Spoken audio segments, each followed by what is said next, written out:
The morning he stopped, waiting to feel ready. Some people do not lose their life all at once.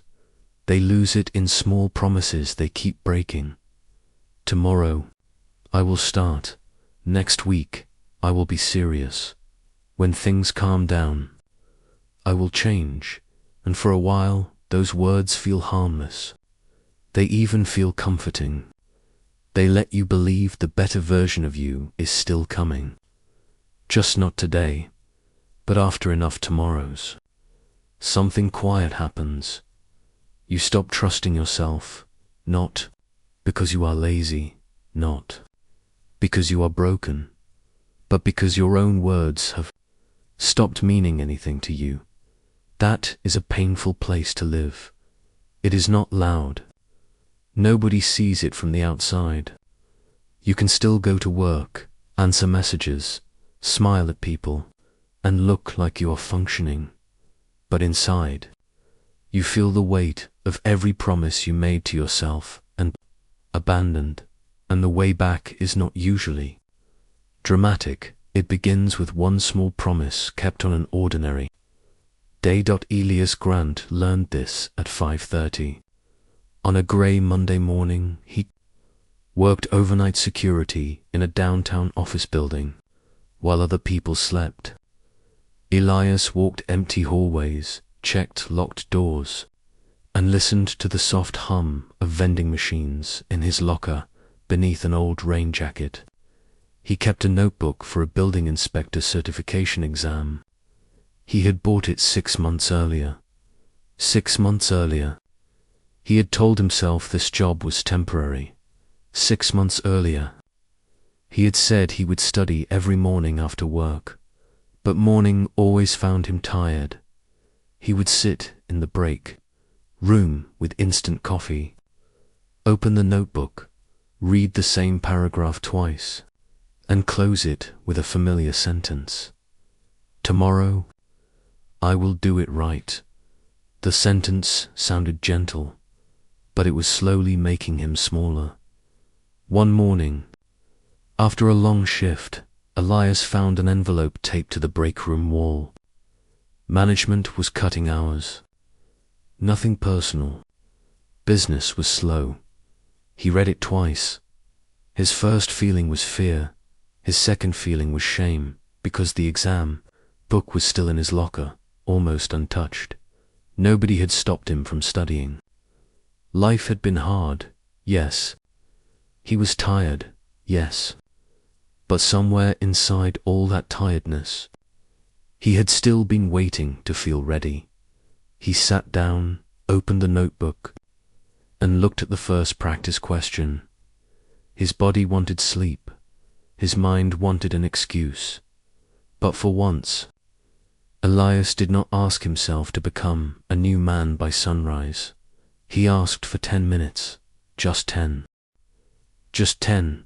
He set the timer on his phone and read slowly. He got 2 questions wrong.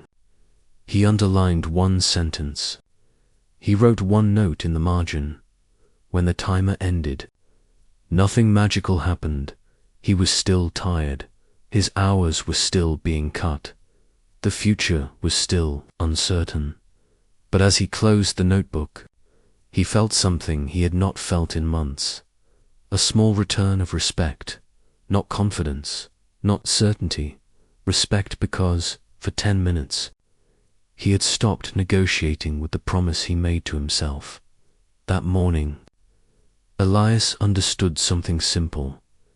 Discipline is not always a burst of strength. Sometimes it is the quiet moment, when you keep a promise, even though your mood does not agree.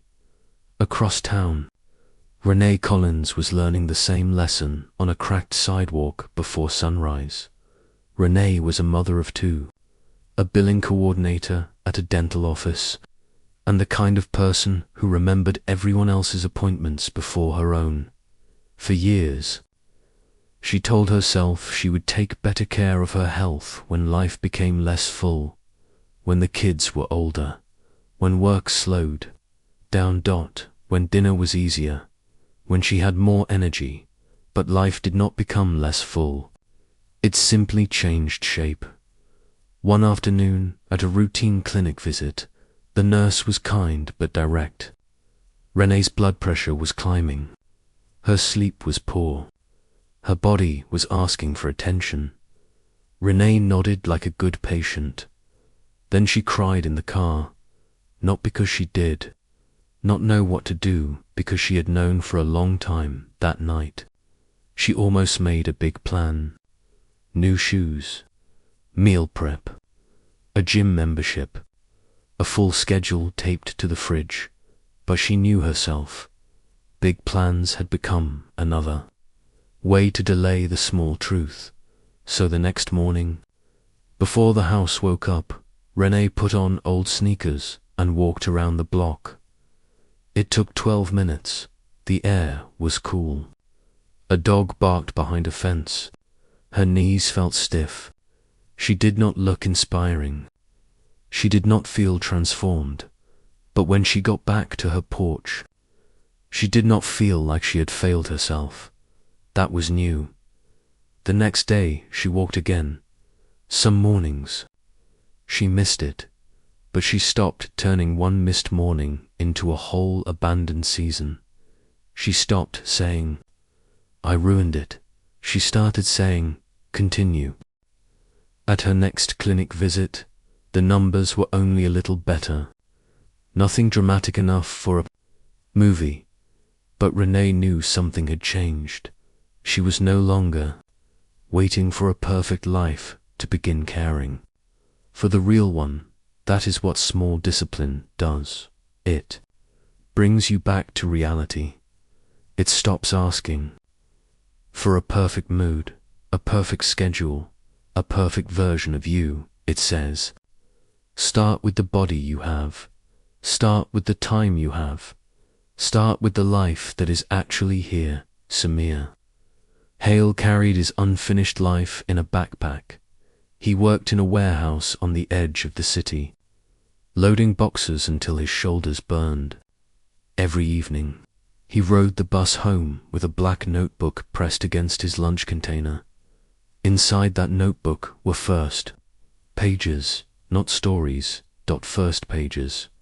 He had started a dozen essays, 2 short stories, and 1 letter to his younger self that he could never finish. Samir wanted to write, but wanting had become painful. He kept waiting for inspiration to arrive clean and strong. He imagined a quiet apartment, a good desk, a whole free weekend, and a mind that did not feel crowded from work. Instead, he had a noisy room he shared with a cousin, a laundromat where he washed uniforms on Thursday nights, and a tired brain that liked to tell him he was already too late. One Thursday, while his clothes spun in the dryer, Samir walked past the public library next door.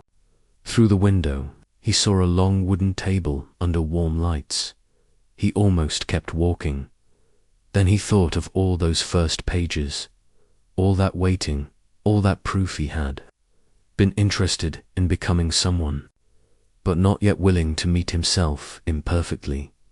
He went inside. He sat at the table. He opened the notebook and wrote 1 bad page. It was clumsy. The first line was too dramatic. The second paragraph wandered. Halfway through, he wanted to tear it out, but he kept going until the page was full. Then he sat back and looked at it. For years, he had treated writing like a doorway that would only open when he felt talented enough. But the doorway had opened through 1 messy page, not because it was good, because it was honest. The next Thursday, he wrote another page, then another. Some were bad. A few surprised him. Most were simply proof. Proof that he did not need inspiration before beginning. Proof that he could be tired and still present. Proof that a dream does not always return as fire. Sometimes it returns as a chair, a pen, and 20 quiet minutes before the laundry is dry. Elias, Renee, and Samir were not chasing. The same goal. One was studying for a better job. One was trying to care for her body. One was trying to write one honest page. But underneath each life was the same wound. They had stopped believing themselves. And underneath each change was the same repair. They kept one small promise. That is where discipline becomes gentle, not easy gentle. Gentle because real discipline is not hatred turned inward. It is not punishing yourself for being behind. It is not building a perfect routine so you can finally feel worthy. Real discipline is the quiet decision to stop abandoning yourself in small ways. It is how self-trust grows back, not through speeches, through evidence. Every time you keep a small promise, your life hears you. Every time you return after missing a day, your life learns you are not gone. Every time you begin before you feel ready, you teach yourself that readiness is not the gate. Action is. Maybe you do not need a complete transformation today. Maybe you need 10 minutes with the book, one walk around the block, one imperfect page, one quiet act that says, I am still here, and I am still worth showing up for. Do not wait until you feel fearless. Do not wait until the timing is clean. Not wait until you become the kind of person who never struggles. Start smaller than your pride wants. Start so small your excuses have less room to argue. Then do it again, slowly.